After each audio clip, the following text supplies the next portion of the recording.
আত্মগোপনে ছিলেন প্রায় 10 মাস। কেউ কেউ ধারণা করেছিলেন তিনি পালিয়েছেন, আবার কেউ কেউ বলেছেন তিনি রাজনীতি ছেড়েছেন। কিন্তু এবার মধ্যরাতে হঠাৎই প্রকাশ্যে ভিডিও বার্তা দিলেন সেই পুরনো সুরে। নির্বাচন নিয়ে আক্রমণাত্মক বার্তায় ফিরলেন পতিত আওয়ামী লীগের সাধারণ সম্পাদক ওবায়দুল কাদের। কি বললেন তিনি, আর তার এই বার্তা কি পাল্টা রাজনীতির সূচনা? বিস্তারিত জানাচ্ছেন ইশতিয়াক হোসেন। আজকে বিচারের নামে ক্যাঙ্গারু কোর্ট বসিয়ে প্রহসন করছে, আমরা গুড়িয়ে দেব এবং এর বিরুদ্ধে আমাদের প্রতিরোধ চলবে। আমরা পালাতে জানি না, আমরা এই দেশেতে জন্মি, পালাবো না। প্রয়োজনে ফখরুল সাহেবের বাসায় গিয়ে উঠবো। বাংলাদেশের রাজনৈতিক প্রেক্ষাপটে এক যুগান্তকারী নতুন পর্বের সূচনা হয়েছিল 2024 সালের 5ই আগস্ট। দীর্ঘদিন ক্ষমতায় থাকা আওয়ামী লীগ সরকারের পতনের মধ্য দিয়ে দেশের রাজনীতিতে এক অভূতপূর্ব পরিবর্তন ঘটে। নতুন সরকার গঠনের পরপরই আওয়ামী লীগের কেন্দ্রীয় নেতাদের অনেকে আত্মগোপনে চলে যান। তাদের মধ্যে সবচেয়ে আলোচিত মুখ ছিলেন দলের সাধারণ সম্পাদক ওবায়দুল কাদের। টানা 10 মাস তার অবস্থান বা প্রকাশ্যে কোনো উপস্থিতি না থাকায় রাজনৈতিক অঙ্গনে ছিল মিশ্র প্রতিক্রিয়া। ফখরুল সাহেব জ্বালা, বড় অন্তর জ্বালা। তবে এবার এতদিন পর চলমান রাজনৈতিক উত্তাপের মাঝেই হঠাৎ করে সামাজিক যোগাযোগ মাধ্যমে একটি ভিডিও ভাইরাল হয়, যেখানে ওবায়দুল কাদের দেশের বর্তমান রাজনৈতিক বাস্তবতা এবং আসন্ন নির্বাচন প্রসঙ্গে খোলামেলা বক্তব্য দেন। ভাইরাল ভিডিওটি শেয়ার করেন বর্তমানে নিষিদ্ধ ছাত্রলীগের সাবেক সাধারণ সম্পাদক সিদ্দিকী নাজমুল আলম। নিজের ওই পোস্টে তিনি লিখেন, দীর্ঘ 10 মাস পর প্রকাশ্যে এলেন দলের সাধারণ সম্পাদক। ছাত্রলীগকে বলতে চাই, আমি তোমাদের কাছে স্মার্ট বাংলা।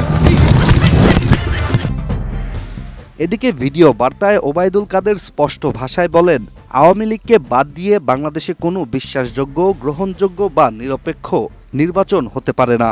এছাড়া বর্তমান অন্তর্বর্তী সরকারকে উদ্দেশ্য করে তিনি বলেন, তারা আদৌ নির্বাচন দেবে কিনা সে ব্যাপারে তিনি যথেষ্ট সন্দিহান। তার বক্তব্যে বোঝা যায় আওয়ামী লীগ এখনও নির্বাচনকে কেন্দ্র করে রাজনৈতিক ময়দানে সক্রিয় হওয়ার প্রস্তুতি নিচ্ছে। টানা ৭ম-বারের মতো বেস্ট টিস্যু পেপার ব্র্যান্ড হিসেবে স্বীকৃতি পেয়েছে বসুন্ধরা টিস্যু। আওয়ামী লীগকে বাদ দিয়ে বাংলাদেশে কোনো বিশ্বাসযোগ্য, গ্রহণযোগ্য নির্বাচন, নিরপেক্ষ নির্বাচন হতে পারে না। ভিডিওটিতে তিনি আরও বলেন, নির্বাচনের নামে বর্তমানে যে অশুভ অ্যালায়েন্স গড়ে তোলা হয়েছে তারা সংস্কারের নামে জাতিকে বিভ্রান্ত করছে। এছাড়া চলমান এই ধারাকে গুড়িয়ে দিয়ে এর বিরুদ্ধে প্রতিরোধ চালানোর হুঁশিয়ারিও দিয়েছেন তিনি। নির্বাচনের নামে আজকে তাদের যে অশুভ অ্যালায়েন্স, এই অ্যালায়েন্সকে নিয়ে তারা আজ সংস্কারের নামে গোটা জাতিকে বিভ্রান্ত করছে। ওবায়দুল কাদেরের এই বক্তব্য রাজনৈতিক অঙ্গনে নতুন করে আলোচনার জন্ম দিয়েছে।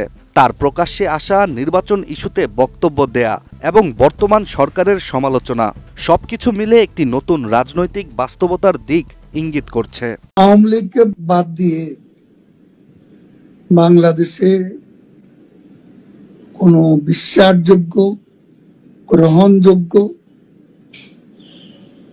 নির্বাচন, নিরপেক্ষ নির্বাচন হতে পারে না। তবে দীর্ঘ আত্মগোপনের পর ওবায়দুল কাদেরের এই বার্তা শুধু দলের জন্য নয়, দেশের রাজনীতির দিক পরিবর্তনের সম্ভাবনাও তৈরি করছে। তার এই বার্তার মধ্য দিয়ে হয়তো আগামী নির্বাচনের আগে একটি নতুন রাজনৈতিক মেরুকরণ শুরু হতে পারে, যেখানে আওয়ামী লীগ আবার নিজের অবস্থান পুনর্গঠনের চেষ্টা করবে। এখন দেখার বিষয় সরকারের পক্ষ থেকে এর প্রতিক্রিয়া কি আসে। Ishtiaq Hossain, ATN news.